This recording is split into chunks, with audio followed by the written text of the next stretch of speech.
আজকের দিনটা অন্য দিনের থেকে অনেকটাই আলাদা। আমরা আমাদের কাছের একজন মানুষকে অনেক কিছুদিন আগে আমাদের মধ্যে থেকে হারিয়ে ফেলেছি। তার স্মৃতির উদ্দেশ্যে কিন্তু আজকে আমরা সবাই এক হয়েছি। হ্যাঁ, তো এখানে তোমরা জানো নিশ্চয়ই, ভিডিওটা আগে দেখেছো। সেটা হচ্ছে আর কেউ না, সেটা হচ্ছে আমার পিসি। তো তার জন্যই আর কি আমাদেরকে আজকে একসাথে হয়েছি। আর এখন আমি বেরিয়ে যাচ্ছি, কারণ যে কাজ হচ্ছে সেই কাজটা এখানে হচ্ছে না, সেই কাজটা হচ্ছে লজে। যার কারণে আমাকে এখন বেরিয়ে যেতে হচ্ছে, কিছু মানুষজনকে নিয়ে যাচ্ছি, কারণ অনেকে তো চেনে না সেই জায়গাটা। আর সঞ্চিতা এখনও অবধি বাড়ি আছে, বাড়িতে একটু দেখাশোনা করছে। আর দিদিরা কম বেশি সেদিকে কাজবাজ হচ্ছে, সেদিকে রয়েছে। যাইবো এই যে রেডি, আমি যাইবো, একসাথে বেরিয়ে যাবো। তো এখন যাই, বাকি ভিডিও তোমরা আমাদের সঙ্গে থেকো, একদমই ভিডিওটা স্কিপ করো না, ঠিক আছে?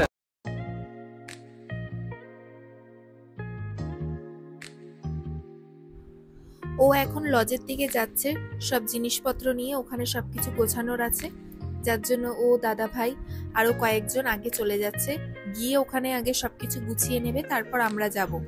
লজে অনুষ্ঠানটা হচ্ছে, এর জন্য সবকিছু আলাদা করে লজে নিয়ে আসতে হয়েছে। আগেই পিসিমণির ছবিটা ভালো করে সুন্দর করে সাজিয়ে দেওয়া হচ্ছে। লোকজন এখনো আসেনি, কারণ এখনো লোক আসতে অনেক দেরি আছে। সবার আগে ও দাদা ভাই আরো কয়েকজন এসে আগে এখানে সব জিনিসপত্র গুছিয়ে নিয়েছিল। আর সবার আগে যার উদ্দেশ্যে এই অনুষ্ঠান, তাকে সুন্দর করে সাজিয়ে দেওয়া হয়েছিল। ভাবলেই কেমন লাগে, কদিন আগে যে মানুষটা আমাদের সামনে ছিল, আজ আর সে নেই। এটাই মানুষের জীবন। শুধু মানুষ না, প্রত্যেকটা প্রাণীই তাই। আর মানুষের মধ্যে এই জিনিসটাই বেশি বেদনাদায়ক হয়, কারণ মানুষের মধ্যে কষ্টবোধটা বেশি। ওদের পরপর আমরাও চলে আসি 12টার মধ্যে লজে। তখনও মানুষজন আসেনি। ওরা আস্তে আস্তে খাবার দাবারগুলো সব লজে নিয়ে আসছিল, সবকিছুই রান্না হচ্ছিল, কিন্তু মিষ্টি আরও যেসব জিনিসগুলো দোকান থেকে অর্ডার দেওয়া ছিল, সেগুলো ও দাদা ভাই সবাই মিলে নিয়ে আসছিল।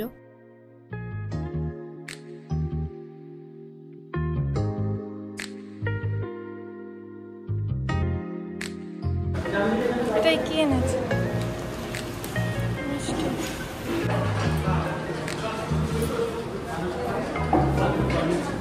রান্না বান্না সব হয়ে গেছে দাদা ভাই?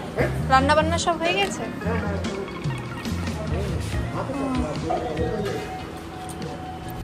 লজে আসার পর হঠাৎ করেই আমাদের নজরে আসলো জানলার ধারে একটা কাক বসে রয়েছে। তো সেটা দেখে আমি দিদিভাইকে বললাম যে তুমি একটুখানি খাবার দাও।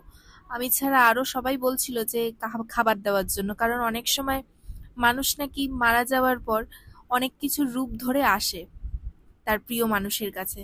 যাই হোক, দিদিভাই সেই মতো খাবারও দিয়েছিল, যাতে সে মানে যেই রূপেই আসুক না কেন, যেন তার উদ্দেশ্যে এই সবকিছু করা সে যেন খায়। তারপর আমরা বাড়ির দিকে রওনা দিলাম, কারণ দুপুরবেলা ভাত বাড়ার একটা নিয়ম থাকে, সেই কাজটাই সম্পন্ন করার জন্য।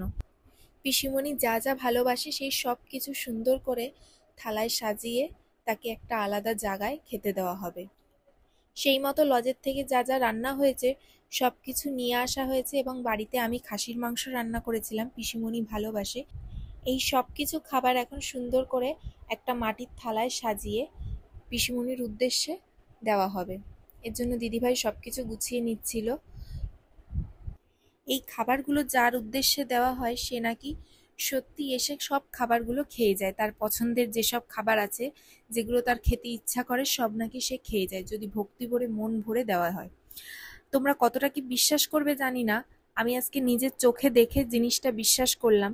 খাবারগুলো সব দেওয়া হয়েছে, আমরা পরে এসে যখন সেই থালাটা দেখতে যাই, দেখি সব খাবার সুন্দর করে গুছিয়ে খাওয়া হয়েছে, এবং প্রত্যেকটা বাটি একদম পরিষ্কার।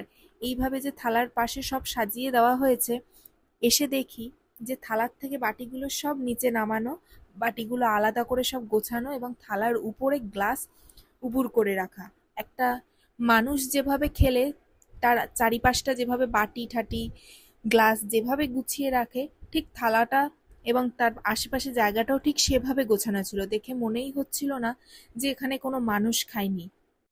আজকে আমি নিজের চোখে না দেখলে হয়তো বিশ্বাসই করতে পারতাম না। আমার গায়ের লোম পুরো খাড়া হয়ে গেছিল। মানে কিভাবে এটা সম্ভব আমি বুঝে উঠতে পারছিলাম না। সত্যি হয়তো পিসিমণি এসে সব খাবারগুলো গুছিয়ে খেয়ে গেছে, এটাই নিজের মনের কাছে বিশ্বাস হয়ে গেছে আজকে। তো লজে আসার পর আমরা দেখি সব খাবার দাবার একদম রেডি হয়ে গেছে। একটার মধ্যে সব খাবার দাবার সব কিছু রেডি হয়ে গেছে এবং ফার্স্ট ব্যাচও বসে পড়েছে। যারা দূরের থেকে এসেছে তারা আগে বসে পড়েছে, কারণ তাদের অনেক দূর যেতে হবে। আর পিসিমণির বাড়ির পাশে অনেকেই এসছে তার গ্রামের বাড়ি থেকে, তো সে নিশ্চয়ই অনেক খুশি হবে। যেখানেই থাকুক সে নিশ্চয়ই দেখতে পাচ্ছে যে তার কাছের মানুষরা, প্রিয় মানুষরা সবাই এসেছে। আর সবার শেষে আমরাও খেতে বসে পড়েছিলাম। এখানে যারা যারা ছিল সবারই খাওয়া হয়ে গেছিল, শুধু ৩-৪ জন বাদে, দাদা ভাই, দিদি ভাই ও আরো কয়েকজন, 2 জন মতো, এরা শুধু বাদ ছিল। আর তার আগের ব্যাচে আমরা বসে পড়েছিলাম খেতে। তো আমার খাওয়া কমপ্লিট হয়ে গেল, বসেছে।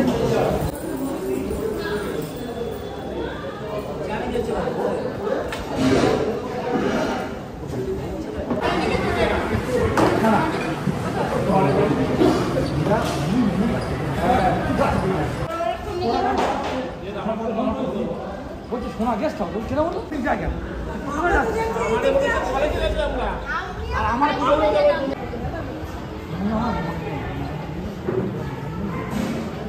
মিষ্টিটা কবে খাবো দাদা? আপনার মুখে এখানে লেগে রয়েছে তো, এটা মোচেন দিতে পারছি না কেন? ছাড়া হাত দিয়ে ছাড়া, হ্যাঁ হাত দিয়ে এই দেখ। গোটা আমি চারটে তিনবাদের তো আমাদের খাওয়া দাওয়া হয়ে গেছে, এবার সবকিছু গোছাতে হবে। দাদা ভাইয়ের সাথে সবকিছু গোছাবে তো। হ্যাঁ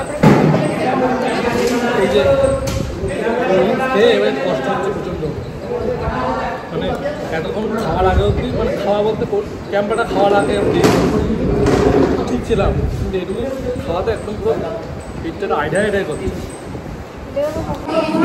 হ্যাঁ আমার ফোনটা নিয়ে চলে যাবে দুটো ক্যাম্পা কার জন্য পেয়েছি, পড়েছিল নিয়ে নিয়েছি, পড়েছিল নিয়ে তাহলে ওইগুলো আছে আরো এবার। নিয়ে যাবো। লজে একটা ঘরের জানলার পাশে একটা বড় বেল গাছ ছিল, আর সেই বেল গাছে একটা বেলও দেখা যাচ্ছে আর একদম জানলার ধারে। তো সেটা দেখে ও আর পারার চেষ্টা করলো, আর সেটা পেরেওছে, কিন্তু আর জানলার ভিতর দিয়ে নিয়ে আসতে পারছে না। দিদিভাইও অনেকবার চেষ্টা করলো, কিন্তু তাও দিদিভাইও পাচ্ছে না।